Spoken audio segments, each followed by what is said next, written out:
Hi guys, this pertains to your homework.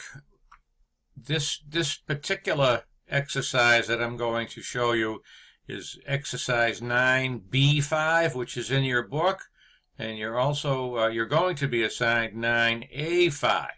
So they're quite similar other than the numbers, and I'm going to go ahead and solve this for you so that you'll be able to more easily prepare your homework. Now, this is a shift in activity here from what we've been recently doing in the course. Now we're actually recording the transactions and doing all the calculations for a merchandise company as opposed to a service company, so that the companies that we're dealing with here sell a product, a good, called merchandise inventory. It's on the balance sheet, whatever is left. So that when you sell it, you ring in the sale or prepare an invoice and record an account called sales. And that is your revenue account that will go to the income statement. Now, this particular exercise shows almost quite a few of the nuances in merchandising. First of all, if you see credit terms 110 net 30, which is it means it's a credit sale. Otherwise, there would be no encouragement for early payment. So here, what the seller is offering to the buyer is that if the buyer pays the invoice within 10 days of the invoice date, the buyer would be granted a 1% discount if paid within 10 days. Otherwise, the full amount due is on day 30. So I could phrase that by saying the buyer should pay 99%, okay, or 100%. So either take the discount or lose it. Okay? Now, here what we have to do is step by step, and we check our answers as we go along. We have to find the discount. Okay, so in finding the discount, which you know is 1%, let me bring down the calculator. Okay, bring that down, get it over here. Okay, so the first thing we want to do is put in the ticket price or the invoice price. So, and we know that that is $10,000. So we're going to pop that in, okay? And what we need to do here is subtract the return. There was an $800 return that we see over here that took place 3 days after the purchase. So that we're certainly not going to be granting a discount, nor is that $800 going to be subject to the sales tax, because we're returning the item. So we got to knock the $800 out of that to get the net purchase price, or the net sales price, or the sales price after the credit, I should call it, which is $9,200. So and pop that in there.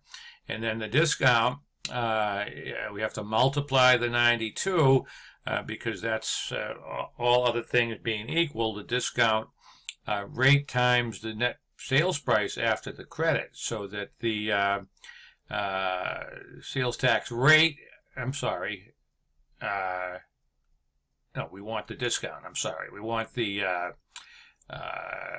discount rate, okay, and we know the discount rate is 1%, as we can see up there. So we take the 1% and we multiply times the 9,200. So the 9,200, when you multiply by a percentage, you can decimalize, times 0.01 equals.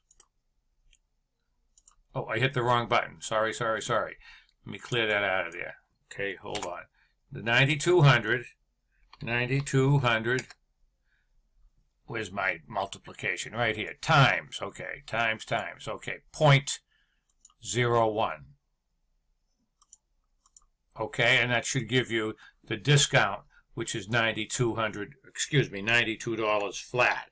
So we know we're going to get a reduction of $92 off of the 92. But let's just check our answer here and make sure because there are other parts of the problem we want to get to.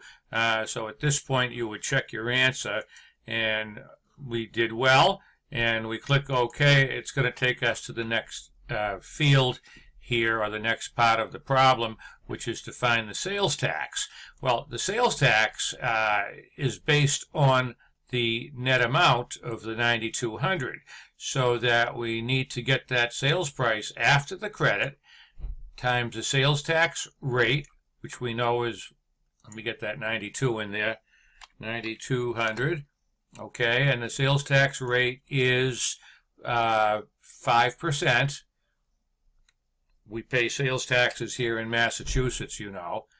And then if we multiply that times 5%, let's come back over here, clear this out, clear that out. So we're going to put 9,200, okay, and the right button be times 0.05, and you'll get your sales tax of $460. So let's get that in there. Whoops. Now that's got to be paid by the buyer, obviously, so that when we charge this whole sale, that $460 is going to be added to the invoice and added to the customer's account receivable, because he's going to be owing that money. Let's make sure we got that right, and then we'll go to the final part of the problem, okay? And check answer. Well done. Thank you very much. And then the next part is find the amount paid.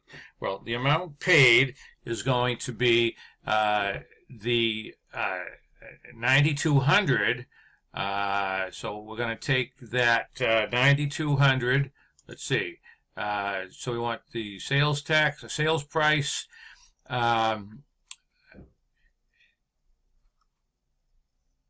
Okay, to find the amount paid, you start off with the sales price after the credit, okay, which was the 9,200. So let's pop that in there. And you got to add the sales tax, which you've already calculated up here. So add the $460 in there. And that's going to be $96.60, which is the sales price after the tax. 9660. And don't forget, the last item we have to deduct is the amount of the discount, and that was $92, as you recall from up here. So if we take the $92 off of that $96.60 and just subtract, we just subtract that 92 from the $96.60. So we just throw that up in the calculator here, 9660 minus the 92, right? Minus the 92, that should end up at equals 9568. 9568. Pop that. Whoops. Yep.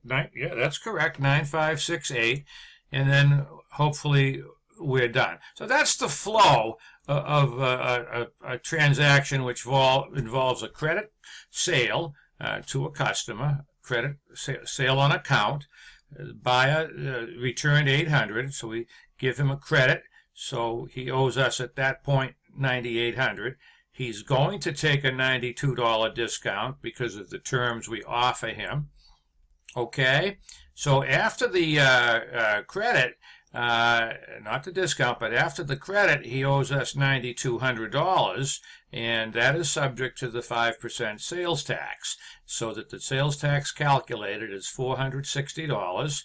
So then we have to calculate the amount paid, which would be the $9,200 plus the sales tax of $460 equals $96.60, and we already calculated the discount of $92. So the amount paid is $9,568. That should walk you through the solution for 9A5 out of your text, which is one of your assignments.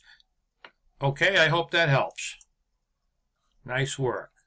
Thank you very much.